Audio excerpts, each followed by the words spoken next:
Jeg har trykket fordybelsesområdet udsat, og i den her anledning, der vil jeg gerne fortælle om glansbilleder, som er en novelle af Martha Christensen. Jeg har valgt den her tekst, fordi jeg synes, den tager et suverænt udgangspunkt i forhold til vores fordybelsesområde, som er udsat. Det viser os en masse ting, som man måske også skal være påpasselig med at dømme folk på. Jeg vil gå videre her til handlingsforløbet, og jeg vil lige komme med et kort resumé af novellen. Novellen handler om den her unge blinde mand, som dag ud af dagen tager ned på en bænk sammen med hans chefhund, og man får sådan en rigtig fornemmelse af, at han er en enspænder og en ensom gut. Han har ikke så meget andet end hans hund. Men en dag, der kommer der en lille pige hen til ham, og søger kontakt til ham, og begynder at snakke med ham.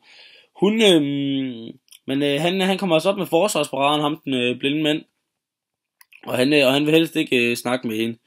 Men det ender så med, at de fortsætter med at ses på bænken, og deres forhold bliver bedre og bedre for hver dag, der går.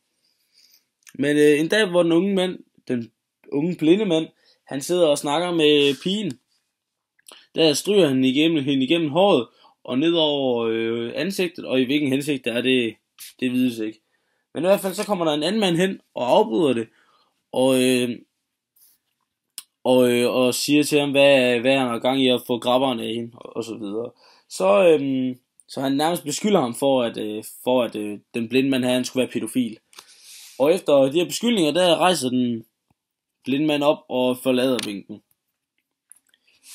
Jamen, det var lige et kort resumé af handlingen. Så min næste punkt her, jeg har valgt at snakke om, det er glasburet. Udgangspunkt i sætningen: der var netop plads til dem begge to inden for glasburets tynde vægge, og det havde været en fejltagelse at tro, at der skulle have været plads til flere. Hvis vi kigger på det første her, som jeg tænker rigtig, rigtig meget over, det er glasburets tynde vægge. Et glasbur med tynde vægge, det må jo være rigtig, rigtig ustabilt. Men når jeg tænker glasbur, og så med tynde vægge, så får jeg sådan et visuelt billede af, at det også godt kunne være en glansbilledsbog, hvor hans liv, eller glansbilleder, de sidder i rammer i sådan en bog, og det er lidt det samme som hans liv. Det er også i nogle rammer, og de her rammer, de har net ved at blive brudt. Det kommer jeg lige på om lidt. Og der var netop plads til dem begge to indenfor. Det er hans hund og ham selv, der er plads til inde i den her boks, hvis vi kan kalde det, eller et glansbilleds samling. Og det havde været en fejltagelse at tro, at der skulle have været plads til flere. Det her, hvor der han har lukket pigen ind, og det går galt for ham. Og så lige tilbage til det med at det nemt går i stykker. Det er glansbilleder af skrøbelige, har jeg skrevet. Det er lidt ligesom ham. Han er en skrøbelig person, og kan man godt fornemme, og kan man også godt forestille sig, når man er blind, så må det være svært at modtage nye indtryk fra andre personer, som man jo ikke kan se. Så det er lidt der hun kommer ind i billedet med, at det må nok være hans bedste ven, kunne man forestille sig. Men i hvert fald så går vi videre til vendepunkt. Og det er her, hvor mit første vendepunkt, hvor pigen hun truer manden. Et vendepunkt ved jeg ikke, om man kan kalde det, men det er en slags det er det her sted, hvor pigen hun får nok af hans attitude og hans sure miner. Så her siger hun til ham: så kommer jeg aldrig mere, troede hun. Aldrig mere. Her har hun jo fået nok af ham, og vil have, at det skal stoppe, ellers stopper hun med at komme med ham. Men det helt store vendepunkt, synes jeg, kommer på side 5, linje 12-21, hvor der står, det her, hvor der er han ligesom indser, at de måske egentlig ikke er så forskellige igen. Og der står: og han dannede sig et billede af, hvem hun var. En enspænder som ham selv, der gik sine egne veje og enten flygtede fra kammeraterne efter skoletid, eller ingen havde. Et nøglebarn, som havde påbud om at låse sig inde i lejligheden og blive der, til moderen kom hjem fra arbejde, og fjendtligt overtrådte det påbud og søgte hans selskab i stedet.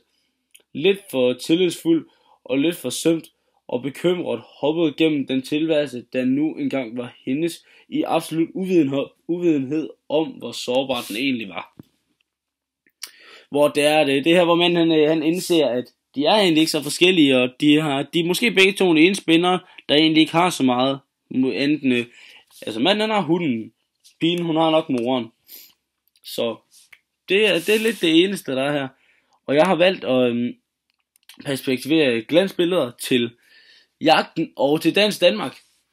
Og her jeg vil lige starte med jagten. Der er skrevet sket eller ikke sket.